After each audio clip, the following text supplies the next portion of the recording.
பரிசுத்த நாமத்துக்கு மகிமையுண்டதாக இந்த நாளில் நாம் கர்த்தருடைய சமூகத்தில் கடந்து இருக்கிறோம். இந்த ராத்திரி வேளையில் நாம் கர்த்தருடைய பாதத்தில் விசேஷமாக கர்த்தருடைய வார்த்தையை நாம் தியானிக்க போகிறோம். எல்லாரும் நாம் கண்களை மூடி நாம் தெய்வத்தை நோக்கி பார்ப்போம். இந்த நாளில் கர்த்தர் நம்மோடு கூட பேசும்படியாக இந்த இரவு வேளையில் ஆவியானவர் நம்மோடு இடைபடும்படியாக உள்ளத்தின் ஆழ்த்த நாம் தெய்வத்தை நோக்கி பார்ப்போம்.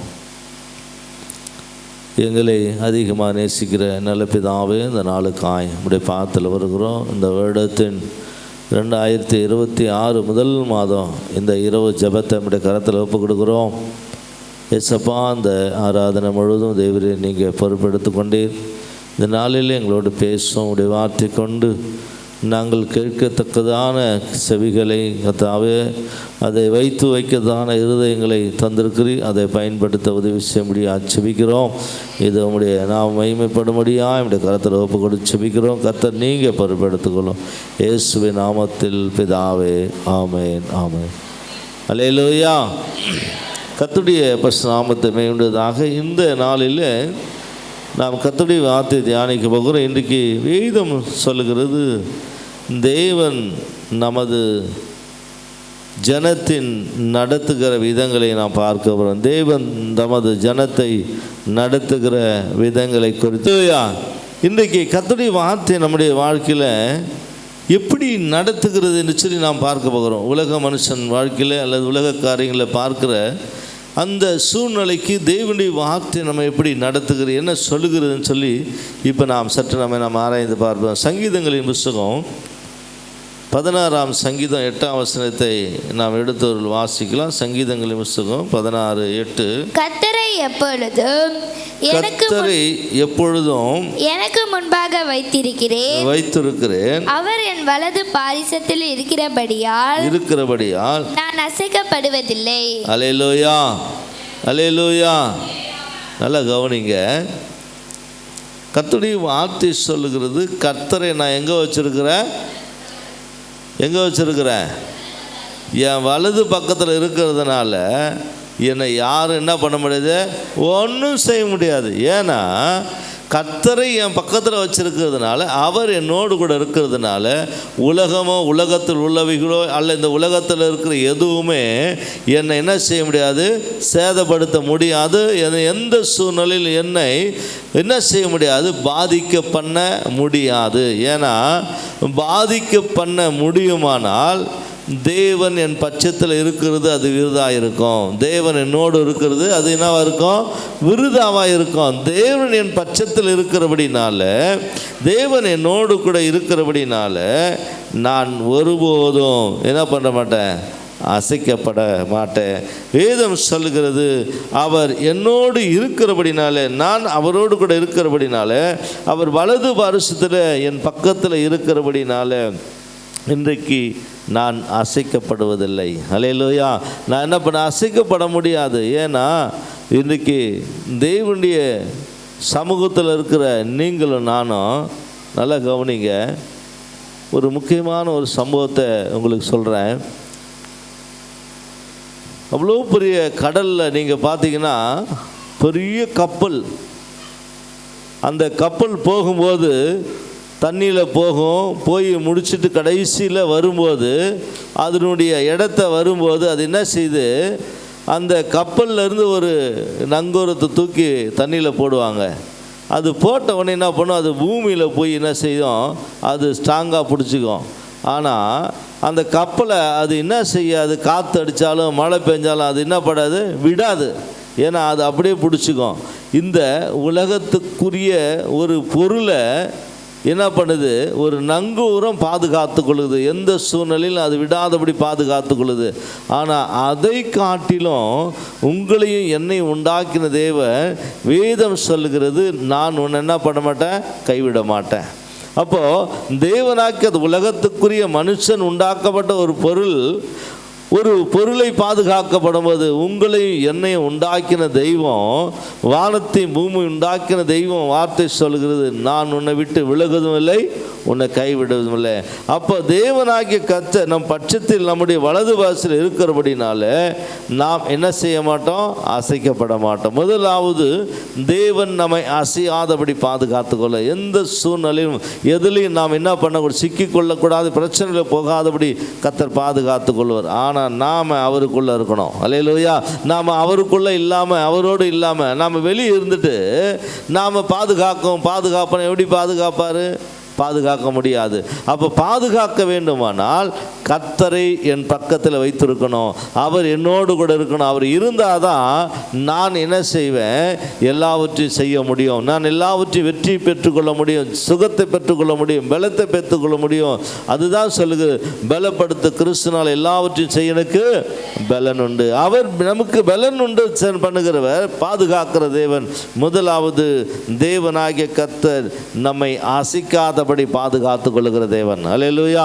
இரண்டாவதாய் பார்க்கிறோம், என்னாகமத்தின் புஸ்தகம் 10ஆம் அதிகாரம் 34ஆம் வசனம். முதலாவது நம்மை அசைக்காதபடி பாதுகாத்து கொள்ளுகிற தேவன் அவர். இரண்டாவது சொல்லுகிறது என்னாகமம் 10:34, அவர்கள் பாளையத்தில் இருந்து பிரயாணம் போகிற போது கர்த்தருடைய மேகம் பகலில் அவர்கள் மேல் தங்கி இருந்தது.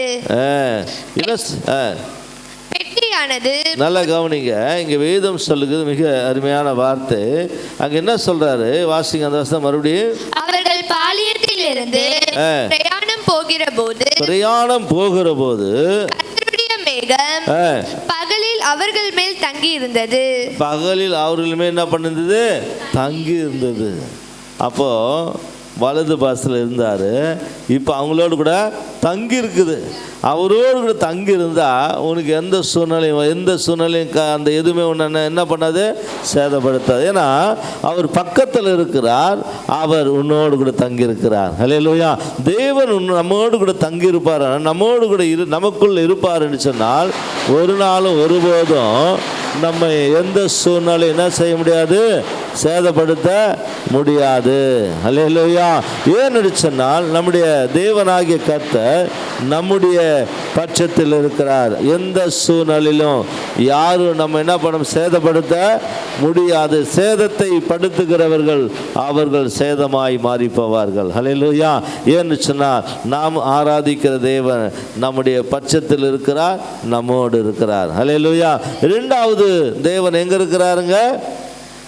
நம்மோடு இருக்கிறார். முதல்ல நமது வலது பரிசுத்தில் இருக்கு. ரெண்டாவது எங்க இருக்கிறாரு?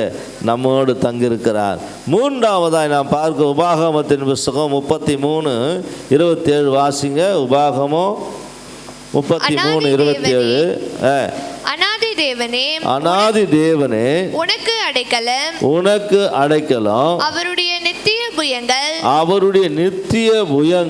உனக்கு ஆதாரம். அவர் உனக்கு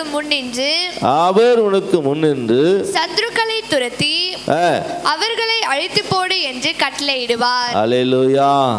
அல்லேலூயா. மூன்றாவதாய் வேதம் சொல்லுது, அநாதி தேவன் உனக்கு என்ன இருக்கிற அடைக்கலம். முதலாவது பக்கத்தில் இருந்தார், ரெண்டாவது உனக்குள்ள இருக்கிறாரு, மூன்றாவதாய் சொல்லுகிறது அநாதி தேவன் உனக்கு அடைக்கலம். அடைக்கலம் என்னது? பாதுகாப்பு. நீங்கள் பார்க்குறீங்க தெரியுமா? இந்த கோழி எல்லாருக்கும் தெரியல, அந்த கோழி குஞ்சு பெருசுதுன்னா அது என்ன பண்ணும்? பருந்தில் ஓடிடும், காக்கா ஓடிடும் தூக்கி போகிறதுக்கு. அது ஓடிடும்போது அந்த காக்கா என்ன பண்ணும்? அது எப்படியாவது இப்படி அந்த கோழி குஞ்சு வெளியே போகுதான்னு பார்த்துனே இருக்கும். திடீர்னு ஓடியாது அந்த கோழி குஞ்சு தூக்கி போகிறதுக்கு அப்படியே கிட்ட ஓடிடும். அப்போ அந்த கோழி என்ன பண்ணும்? ஓட்டமாக ஓடியாந்து அந்த கோழி என்ன பண்ண? கோழி குஞ்சியை அப்படியே சிறகால மூடி மறைச்சிக்கும். அல்லேலூயா. ஆபத்து வரும்போது தன்னுடைய அந்த கோழி குஞ்சியை ஒரு கோழி என்ன செய்து அப்படியே அடைக்கலமாய் பாதுகாத்து கொள்கிறது. அதே போல நீங்களும் நானும் ஆராதிக்கிற தேவன் நம்மை அடைக்கலமாய் பாதுகாத்து கொள்ளுவார். அல்லேலூயா. கோழி இந்த உலகத்தில் எப்படி ஒரு பாதுகாப்பு பண்ணுகிறதோ அதை காட்டிலும் உங்களுக்கும் எனக்கும் பிரச்சனை, போராட்டங்கள், ஒருவேளை சூழ்நிலைகள் சூழ்நிலைகள் மாறும்போது தேவன் கைவிட மாட்டார். அல்லேலூயா. நம்மை சிறகுகளாய் மூடி மறைத்து கொள்ளுகிற தேவன். மூன்றாவதாய் வேதம் சொல்லுகிறது, அவர் எப்படிப்பட்டவராய் இருக்கிறாராம்? அநாதி தேவன் உனக்கு அடைக்கலம். முதலாவது அவர் எப்படிப்பட்டவராக இருக்கிறார்? வலது பாசத்தில் இருக்கிறார். இரண்டாவது நம்மோடு தம்மை இருக்கிறார். மூன்றாவதாய் வேதம் சொல்லுகிறது, அவர் நம்முடைய அநாதி தேவன், நமக்கு அடைக்கலமானார். அடைக்கலமாக இருக்கிற தேவன். இன்றைக்கு கிறிஸ்துக்குள் அன்பான சகோதரனே சகோதரிய, இந்த உலகம் நமக்கு என்னவென்னா சொல்லுது, ஆனால் எல்லாம் கைவிட்டுடுவாங்க. அந்த தேவன் மட்டும்தான் நமக்கு அடைக்கலமாக பாதுகாவலாக இருப்பார். இன்றைக்கி நீங்கள் பார்த்தீங்கன்னு சொன்னால் டிவிலெலாம் பார்க்குறோம், எத்தனையோ ஆயிரக்கணக்கான பேங்க்கில் லாக்கர் மேலே லாக்கர் என்னென்னமோ வச்சு பாதுகாப்பாலாங்குது. சத்தம், ஒலி கொடுக்குற சத்தம்லாம் வச்சு பார்க்குறாங்க, ஆனால் திருடின்னு போயிடுறானுங்க. எவ்வளோ பாதுகாப்பு வச்சு நடத்துகிறாங்க, திருடின்னு போயிடுறாங்க. ஆனால் உங்களையும் என்னையும் யாரும் திருட முடியாது. ஏன்னா எந்த சூழ்நிலையிலும் கர்த்தர் நமக்கு அடைக்கலம், அநாதி தேவன் நமக்கு அடைக்கலமாக இருக்கிறார். நான்காவதாய் வேதம் சொல்லுது, 2 கொரிந்தியர் புத்தகம் 6ஆம் அதிகாரம் 16ஆம் வசனத்தை வாசிங்க. 2 கொரிந்தியர் புத்தகம் 6ஆம் அதிகாரம் 16ஆம் வசனம். தேவனுடைய ஆலயத்துக்கு விக்கிரங்களுக்கும் சம்பந்தம் ஏது? நான் அவர்களுக்குள்ளே வாசம் பண்ணி அவர்களுக்குள்ளே உலாவி அவர் தேவனாயிருப்பேன், அவர்கள் என் ஜனமாய் இருப்பார்கள் என்று தேவன் சொன்னபடி நீங்கள் ஜீவனுள்ள தேவனுடைய ஆலயமாய் இருக்கிறீர்களே. நீங்கள் ஜீவனுள்ள தேவனுடைய. இப்போ எங்கே வந்துட்டோம் பார்த்தீங்களா? முதல்ல வலது பாசத்தில் இருந்தார், அதுக்கப்புறம் நம்மக்கு மேலே இருந்தார், அப்புறம் அடைக்கலமாக இருந்தார், இப்போ அவர் நமக்குள்ளே வந்துட்டார். ஹல்லேலூயா. பார்த்தீங்களா? அதான் சொல்கிறாரு, விக்கிரகம் எது இல்லை, அது இல்லை, ஆனால் நீங்களே தேவனுடைய ஆலயமாக நமக்குள்ளே வந்துட்டார். இப்போ நான்காவதாய் தேவன் நமக்குள்ளே வந்துட்டாருங்க. அந்த வசனம் சொல்லுகிறது, வாசித்து பாருங்க, மறுபடியும் வாசிங்க அந்த வசனத்தை. தேவன் யாருக்கு? தேவனுடைய ஆலயத்துக்கும் விக்கிரகங்களுக்கும். நல்லா கவனிங்க, தேவனுடைய ஆலயத்துக்கும் விக்கிரகத்துக்கும் சம்பந்தம் இல்லை, தொடர்பு இல்லை. ஏன்னா அது பேசாது, கேட்காது, நடக்காது. அதுக்கும் பேசுகிற ஆண்டவர் நம்ம இந்த வார்த்தை நம்மோடு கூட என்ன பண்ணோம்? பேசும். அந்த வார்த்தை பேசுங்க நம்மோடு கூட. வேறு எதுவும் பேசாதான். அதுக்கு தான் சொல்கிறாரு, கண் இருந்து காணாது, காது இருந்து கேட்காது, ஆனால் இந்த வசனம் நம்மோடு பேசும். அல்லேலூயா. இந்த வார்த்தை உங்களோடு என்னோடு பேசும். விக்கிரகங்களுக்கும் தேவனுக்கும் சம்பந்தம் இல்லை. ஏன்னா அது பேசாத ஒன்று. நீங்களும் நானும் ஆராதிக்கிற தெய்வம் பேசுகிறவர். அல்லேலூயா. மனிதனோடு பேசுகிறவர், இருதயத்தில் பேசுகிறவர், முகத்தை பார்க்கிற மனுஷன், இருதயத்தை பார்க்கிறவர் தெய்வம். அல்லேலூயா. அப்போ தேவனாகிய கர்த்தர் நான்காவதாய் வேதம் சொல்லுது, என்ன பண்றாரா? நான் அவர்களுக்குள்ளே வாசம் பண்ணி அவர்களுக்குள்ளே உலாவி அவர்கள் தேவனாயிருப்பேன், அவர்கள் என் ஜனங்களாய் இருப்பார்கள் என்று தேவன் சொன்னபடி நீங்கள் ஜீவனுள்ள தேவனுடைய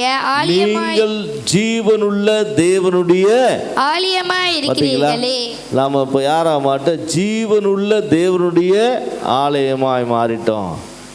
அவர் வலது பஸ்ஸில் இருந்தார், அப்புறம் நம்மோடு இருந்தார், அடைக்கலமாக இருந்தார், இப்போ ஆலயமாய் நம்மை மாற்றிட்டார். ஹல்லேலூயா. அந்த ஆலயம் நம்மோடு கூட வாசமாக இருக்கிறார். இப்போ நமக்குள்ளே வந்துட்டா. இதான் தேவன் தமது ஜனத்தை எப்படி நடத்துகிறான்னு சொன்னால் இப்போ நமக்குள்ளே வந்துட்டார், இப்போ நம்மோடு கூட இருக்கிறார். அது அடுத்து பார்த்தீங்கன்னா இன்னொரு வார்த்தை சொல்லுது, வாசித்து பாருங்க. அங்கே சொல்கிறாரு, தேவன் நம்மோடு இருக்கிறாரா. 2 கொரிந்தியர் 13:5 வாசிங்க. 2 கொரிந்தியர் நீங்கள் 13:5 விசுவாசம் உள்ளவர்கள் என்று நீங்கள் விசுவாசம் உள்ளவர்கள் என்று எண்ணி உங்களை நீங்களே சோதித்து அறியுங்கள். உங்களை நீங்களே பரிசித்து பாருங்கள். இயேசு கிறிஸ்து உங்களுக்குள் இருக்கிறார் என்று உங்களை நீங்களே அறியீர்களா? நீங்கள் பரீட்சைக்கு நில்லாதவர்களாய் இருந்தால் அறியீர்கள். நாங்களோ நல்ல கவனிங்க, இங்க சொல்றாரு. அப்போ நமக்குள்ள வாசமா இருக்கிறாரு. இங்க என்ன சொல்றாருன்னா, நீங்கள் என்ன பண்ணவனவா வாசிங்க. நீங்கள் விசுவாசம் உள்ளவர்கள் என்று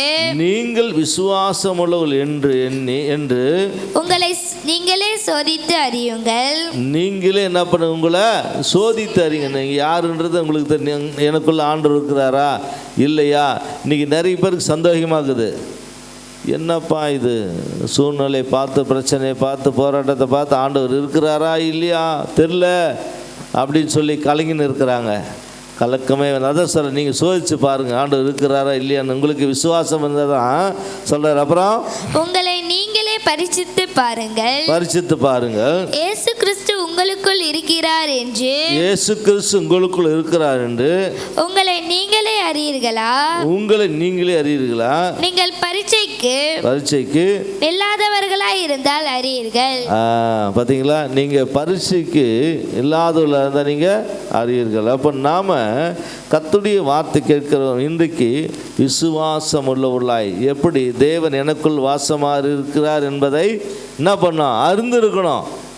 என் பக்கத்தில் இருக்கிற அறிந்திருக்கணும், நான் அவரோடு இருக்கிற அறிந்து இருந்தால் தான் விசுவாசிக்க முடியும். எல்லாரை போல் நாமும் அறியாதவர்களாய் விக்கிரகத்தை போல் நாம் நினச்சிருந்தா அவர் அங்கே இருக்கிறாரு, இங்கே இருக்கிறாரு, எங்கே இருக்கிறார் தெரில. ஆனால் நமக்குள் இருக்கிறார், நம்மோடு கூட இருக்கிறார். நம்மை விட்டு அவர் விலகுவதில்லை, கைவிடுவதில்லை. அப்போ நம்மோடு கூட இருக்கிறார். அப்போ அந்த தேவனாகிய கர்த்தர் விசுவாசம் உள்ளவர்களாய் பரீட்சைக்கு நாம் என்ன பண்ணோம், விசுவாசம் உள்ளவர்களாய் காண. விசுவாசம் என்பது அவர் இருக்கிறார் என்பதை என்ன பண்ணோம், உறுதிப்படுத்தணும். இன்றைக்கி நிறைய பேர் சந்தேகத்தோடு இருக்கிறாங்க. நிறைய பேர் இன்றைக்கி சந்தேகத்தோடு வாழ்ந்து கொண்டிருக்கிறாங்க. இருக்கிறாரா இல்லையா தெரில அப்படின்னு யோசிச்சுருக்காங்க. ஆனால் தேவனாகிய கர்த்தர் நம்மோடு இருக்கிறார். அல்லேலூயா. ஏன்னா அவர் இல்லாமல் ஒரு இமை என்ன பண்ண முடியாது, அசையாது. அவர் இல்லாமல் ஒன்றுமே நடக்காது. ஏன்னா அந்த தேவனாகிய கர்த்தர் வானத்தை பூமியும் உண்டாக்கினவர். ஆண்டவராக இயேசு கிறிஸ்து வானத்தை பூமியும் உண்டாக்கினவர். அடுத்து இங்கே என்ன சொல்ல, நீங்கள் விசுவாசம் உள்ளவர்களாக இருக்க வேண்டும். அவர் எனக்குள் இருக்கிறார் என்பதை விசுவாசிக்க வேண்டும். அப்படி விசுவாசித்தா தான் நாம் கிறிஸ்தவர்கள். அவரை விசுவாசித்தா தான் நாம் தேவனுடைய பிள்ளைகள். விசுவாசித்தா தான் தேவன் எனக்குள் இருக்கிறார் என்பதை விசுவாசித்தா தான் நாம் வெற்றியை பெற்றுக்கொள்ள முடியும். அப்போ தான் நாம் பரீட்சையில் ஜெயத்தை பெற்றுக்கொள்ள முடியும். அவர் இருக்கிறார் இல்லை என்பது தெரியாமல் நாம் யோசித்தோம்னா அதற்கு நாம் எப்படிப்பட்டவர்களாக இருக்கணும், விசுவாசம் உள்ளவர்களாய் காணப்பட வேண்டும். அப்போ இங்கே வேதம் என்ன சொல்லுகிறதுன்னு சொன்னால், ஆண்டவராகிய இயேசு கிறிஸ்து நமக்குள் இருக்கிறார் என்பதை நீ பரிசோதிக்க வேண்டும். பரீட்சையில் எப்படி ஜெயிக்கிறியா தோக்கிறியா, இல்லை பரீட்சையில் வெற்றி பெறுகிறியா என்பதை நீ என்ன பண்ண அறிந்து கொள்ள வேண்டும். 4ஆவதாய் 5ஆவதாய் 6ஆவதா வேதம் சொல்லுகிறது. கலாத்தியர் புத்தகம் 2ஆம் அதிகாரம் 20வது வசனம். கலாத்தியர் 2:20. கிறிஸ்து உடனே கூட சிலுவையில் அறையப்பட்டு ஆயினும் பிழைத்திருக்கிறேன். இனி நான் அல்ல, கிறிஸ்துவே எனக்குள் பிழைத்திருக்கிறார். நான் இப்பொழுது மாம்சத்தில் பிழைத்திருக்கிறதோ என்னில் அன்பு கூர்ந்து எனக்காக தம்மை தாமே ஒப்பு கொடுத்த தேவனுடைய குமாரனை பற்றும் விசுவாசத்தினாலே பிழைத்திருக்கிறேன். அல்லேலூயா, அல்லேலூயா. இதுதான் பரிசை பார்க்கறது. அப்போ தேவன் எனக்குள் இருக்கிறார் என்பதை வேதம் சொல்லுது, கிறிஸ்துவுடனே கூட நான் சிலுவை என்ன பண்ணப்பட்டேன்? அறையப்பட்டுட்டேன். எதில் அறையப்பட்டுட்டேன்? என் மாம்ச சிந்தை, மாம்ச சுபாவம், மாம்ச காரியங்களில் நான் என்ன பண்ணேன்? அறையப்பட்டுட்டேன். இப்போ நான் கிறிஸ்துவுடனே கூட உயிர்ப்பித்திருக்கிறேன். எப்படி என்று சொன்னால், அவர் ஆவியாயிருக்கிறார், நான் மனிதனாய் வாழ்கிறேன், ஆனால் அவர் எனக்குள் வாசமாக இருக்கிறார். அல்லேலூயா. அவர் எனக்குள் வாசமாக இருக்கிறபடினாலே அவரை நான் தரித்து கொண்டிருக்கிறேன். நான் கிறிஸ்துவுக்குள் நான் என்ன பண்ணுகிறேன்? வாழ்கிறபடினால, கிறிஸ்துவோடு கூட நான் இருக்கிறபடினால, கிறிஸ்துவை நான் பிரதிபலிக்க வேண்டுமானால் நான் மாம்சத்தில் பிழைத்திருக்கிறோனா அல்லது ஆவிக்குரிய வாழ்க்கையில் பிழைத்திருக்கிறானா என்பதை நான் என்ன செய்யணும்? பரீட்சை பார்க்க வேண்டும். நான் அதை பார்க்கணும். நான் எதில் வாழ்கிறேன்? நான் எப்படி இருக்கிறேன்? நான் எப்படி வாழ்ந்து கொண்டு கிறிஸ்துவுக்குள் இருக்கிறேனா அல்ல கிறிஸ்துவை விட்டு வேர் பிரிக்கப்பட்டு இருக்கிறேனா? இயேசுவோடு இருந்தான்னா இயேசு சொன்னார், நீங்கள் புறப்பட்டு போங்க, நான் உங்களுக்கு முன்பதாக போகிறேன். எதற்குன்னு சொன்னால், கோணலானவைகளை சபைப்படுத்துவதற்கு. அப்போது நான் கிறிஸ்துவுக்குள் வாழ்கிறது எப்படின்னு சொன்னால், என்னில் அன்பு கூர்ந்து எனக்காக தம்மை தாமே ஒப்பு கொடுத்த தேவனுடைய குமாரனுடைய சாயலுக்கு நான் என்ன பண்ணப்பட்டிருக்கிறேன்? என்னை ஒப்பு கொடுக்கப்பட்டிருக்கிறேன். அவருடைய சாயலுக்கு. இன்னைக்கு எல்லாரும் என்ன சொல்லுவாங்க தெரியுமா? இவங்க கிறிஸ்துவங்க, இவங்க பாஸ்டம்மா மெர்சி அம்மான்னு சொல்லுவாங்க. ஆனால் இவங்க வெளியே தெரியாத மனுஷங்க என்ன சொல்லுவாங்க? இவங்க யார்? கிறிஸ்தவங்க. இந்த அம்மா கிறிஸ்தவங்க. நாம் எது பார்த்தாலும் நம்ம பார்க்கும்போது கிறிஸ்து இயேசுவை நம்மை பார்க்குறாங்க. அல்லேலூயா. அதுதான் சொல்கிறேன், நான் சிலுவையில் அறையப்பட்டேன், ஆனால் மாம்சத்தில் பிழைத்திருந்தாலும் நான் யாரோடு கூட இருக்கிறேன்? தேவனோடு கூட இருக்கிறேன். அல்லேலூயா. அப்போ இங்கே வேதம் சொல்லுகிறது, இன்றைக்கு என்னில் அன்பு கூர்ந்து தமதுக்காக ஒப்பு கொடுத்த குமாருடைய அந்த செயலின் மேல் விசுவாசத்தினால் அவரோடு கூட இணைக்கப்பட்டிருக்கிறேன். அல்லேலூயா. அடுத்து நான் பார்க்கிறேன், வேதம் சொல்லுகிறது, அடுத்து நான் வாசிப்பேன். கொலேசியர் புத்தகம் 1ஆம் அதிகாரம் 27ஆம் வசனம். கொலேசியரின் புத்தகம் 1ஆம் அதிகாரம் 27ஆம் வசனத்தை வாசிங்க. புறஜாதிகளுக்குள்ளே விளங்கிய இந்த ரகசியத்தில் உள்ள மகிமையின் ஐஸ்வர்யம் இன்னதென்று தேவன் தம்முடைய பரிசுத்தவான்களுக்கு தெரியப்படுத்த சித்தமானார். கிறிஸ்துவானவர் மகிமையின் நம்பிக்கையாக, கிறிஸ்துவானவர் மகிமையின் நம்பிக்கையாக உங்களுக்குள் இருப்பதே அந்த ரகசியம். அல்லேலூயா. இதுதாங்க கிறிஸ்துவின் மகிமை. என்னன்னு கேட்டா, தேவன் எனக்குள் வாழ்வது தான் ஒரு பெரிய மகிமை. வேற ஒன்றும் மகிமை கிடையாது. ஏன்னா இந்த உலகத்தில் விக்கிரகங்கள் ஒன்றும் இல்லைன்னு சொல்லிட்டாரு. ஆனால் அது அங்கே இருந்தாலும் நான் எங்கே இருக்கிறேன்? கிறிஸ்துவோடு கூட இருக்கிறேன். உயிர் தெரிந்த தேவனோடு கூட இருக்கிறேன். அவர் எனக்குள் இருப்பது தான் ஒரு பெரிய மகிழ்ச்சி. அல்லேலூயா. வேறு யார் இருந்தாலும் மகிழ்ச்சி கிடையாதுங்க. மனைவி இருக்கிறாங்க, அப்பா இருக்கிறாங்க, அம்மா இருக்கிறாங்க, எங்கள் ஓனர் இருக்கிறாரு, எங்கள் எஜமா இருக்கிறாரு, எங்கள் எம்எல்ஏ எம்பி மந்திரி இருக்கிறாங்க. யார் இருந்தாலும் ஒன்றும் இல்லை. சிறைசாலை கதவை உடைக்கிற தேவன். அல்லேலூயா. காற்றையும் கடலையும் நிற்க செய்கிற தேவன். அல்லேலூயா. மீனை வர வைத்து என்ன செய்கிறவர்? மனிதனை விழுங்க செய்து அதை மறுபடியும் கக்க செய்கிறவர். அல்லேலூயா. நீங்களும் நானும் ஆராதிக்கிற தேவன் எல்லாவற்றையும் செய்ய வல்லவர். அல்லேலூயா. இந்த உலகத்தில் செய்ய முடியாதது ஒன்றுமே இல்லை. ஏன்னா அவர் சொல்ல ஆகும், அவர் கட்டளையிட நிற்கும். அவர் சொன்னார்னா அப்படியே நிற்கும். காற்றை பார்த்து சொன்னார், கடலை பார்த்து சொன்னார், மனிதனை பார்த்து சொன்னார். ஆண்டவராக இயேசு கிறிஸ்து உங்களையும் என்னையும் பார்த்து ஒரு கேள்வி கேட்கிறார், நீ யாரோடு கூட இருக்கிறாய்? அல்லேலூயா. நீ எதற்குள் வாழ்ந்து கொண்டிருக்கிறாய்? உன்னோடு கூட யார் இருக்கிறார் என்பதை நீ உணர்ந்திருக்கிறாயா? அல்லது உன்னோடு கூட இருக்கிற தெய்வம் உனக்கு இருக்கிறதான அந்த தெய்வத்தை குறித்து நீ அறிந்திருக்கிறாயா? அறியாத இருக்கிறாயா? உலக மனுஷனை போல இன்னும் நீ அலைந்து கொண்டிருக்கிறாயா? அல்லது உலக மனுஷனை போல இன்னும் காத்து கொண்டிருக்கிறாயா? உலக மனுஷனை போல இன்னும் நீ யாரோ வர வேண்டும் என்பதற்காக காத்து கொண்டிருக்கிறாயா? இல்லவே இல்லை. உனக்குள் வாசமாக இருக்கிறார். அல்லேலூயா. நமக்குள் வாசமாக இருக்கிற தேவன் இன்றைக்கு நம்மோடு கூட இருக்கிற தேவன். இன்னொரு வசனத்தை வாசிக்கலாம். வாசித்து ரோமர் 8ஆம் அதிகாரம் 31ஆம் வசனத்தை சொல்லுகிறது. ரோமர் 8:31 சொல்லுகிறது, இவைகளை இவைகளை குறித்து நாம் என்ன சொல்லுவோம்? தேவன் நம்முடைய பட்சத்தில் இருந்தால் நமக்கு விரோதமாய் இருப்பவன் யார்? அல்லேலூயா, அல்லேலூயா. தேவன் நம் பட்சத்தில் இருந்தா நமக்கு விரோதமாய் நிற்பவன் யாருங்க? ஏன்னா காத்தை பார்த்து சொன்னாரு, நின்றுச்சு. இல்லை, மரித்து அடக்கம் பண்ணப்பட்ட மனுஷனை பார்த்து சொன்னார், ஏந்து வந்தான். அல்லேலூயா. பார்த்தீங்களா? மரித்தவர் எழுப்புகிற தேவன், காற்றை நிற்க செய்கிற தேவன், மீனை முழுங்க செய்து கக்க செய்த தேவன், சிறைசாலை கதவுகளை உடைக்க செய்த தேவன், மதில்களை சுற்றி வரும்போது தானாய் விழ செய்த தேவன், அதிர பண்ணுகிற தேவன், கலங்க செய்கிற தேவன், வெற்றியை தருகிற தேவன், ஜெயத்தை தருகிற தேவன் உங்களுக்குள்ளா எனக்குள்ளா வேசமா இருக்கிறார். அல்லேலூயா. அதுக்கு தான் சொல்றார், உலகத்தில் இருக்கிறவனை காட்டிலும் யாரு? சொல்லுங்களேன் வாயை திறந்து. உலகத்தில் இருக்கிறவனை காட்டிலும், சத்தம் கேட்கலையே. உலகத்தில் இருக்கிறவனை காட்டிலும் யாருக்குள்ள இருக்கிறவரு? யாருக்குள்ள இருக்கிறவரு? அல்லேலூயா, அல்லேலூயா. நீ அறிக்கை செய்யலைன்னா வெற்றி பெற்றுக்கொள்ள முடியாது. நல்லா கவனிங்க. நான் ஸ்கூலுக்கு போகிறேன், காலேஜ் போகிறேன், படிக்க போகிறேன், எல்லாம் வாயை மூடின்னு கேட்குறது நான் கேட்டுருந்தா இருக்கிறேன் அப்படின்னு சொன்னால் எதுவுமே நடக்காது. நீ பேசினா தான், அவர் கேட்டால் தான், நீ பேசினா தான் புரியும். நாம் பேசாமல் ஒரு நாளும் ஒருபோதும் வெற்றியை பெற்றுக்கொள்ள முடியவே முடியாது. அப்போ நாம் பேசும்பொழுது தான் கர்த்தர் அதை கேட்பார். அல்லேலூயா. நாம் பேசலைன்னா கேட்க மாட்டார்.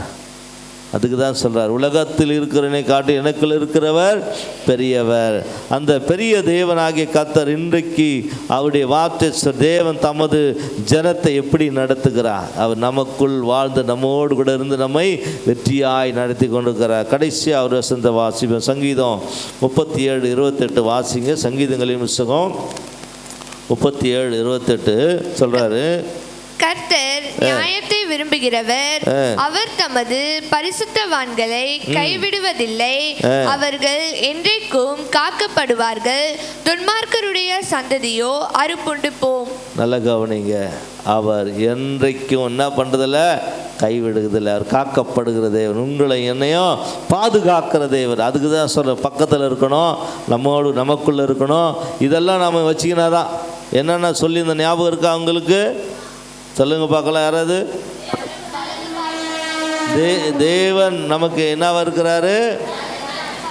வலது பஸ்ஸில் இருக்கிறாரு. அப்புறம் அடைக்கலமாக இருக்கு. அப்புறம் அப்புறம்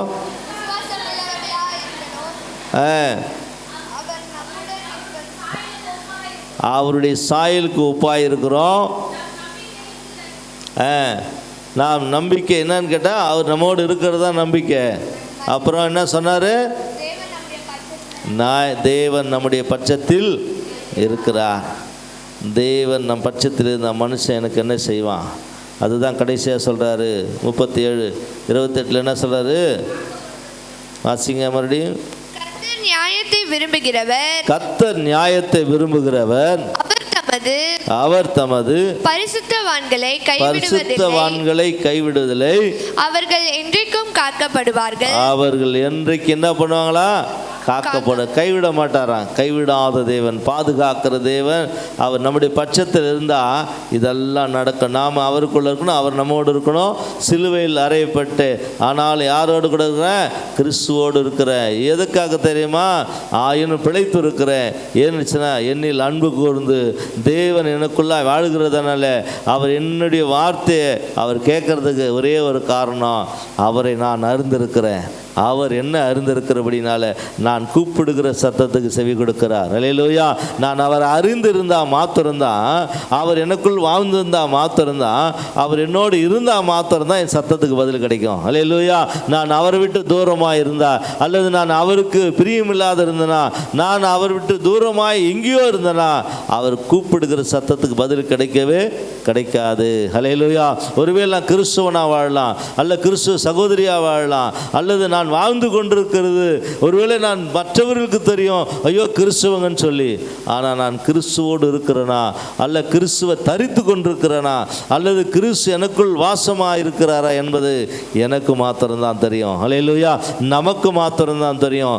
நாம் அதை தெரிந்து கொள்ளாது இருப்போமானால் வெற்றியை பெற்றுக்கொள்ள முடியாது, சுகத்தை பெற்றுக்கொள்ள முடியாது, நன்மையை பெற்றுக்கொள்ள முடியாது, ஆசீர்வாதத்தை பெற்றுக்கொள்ள முடியாது, பல விசேஷம் நன்மையான காரியங்களை பெற்றுக்கொள்ள முடியாது. இன்றைக்கு நான் ஒரு தீர்மானம் பண்ணுவோம். இந்த 2026 முதலாவது மாதம் இந்த 20 வேளையில் கர்த்தருடைய சமூகத்தில் கடந்து வந்திருக்கிற எனக்கு அன்பான சகோதரனே சகோதரியே, தேவன் நமது பட்சத்தில் இருக்கிறபடினால தேவன் தமது ஜனங்களை நடத்துகிற விதங்கள் எப்படி நடத்துகிறார்? நான் அவரோடு கூட இருக்க வேண்டும், அவர் என்னோடு கூட இருக்க வேண்டும்.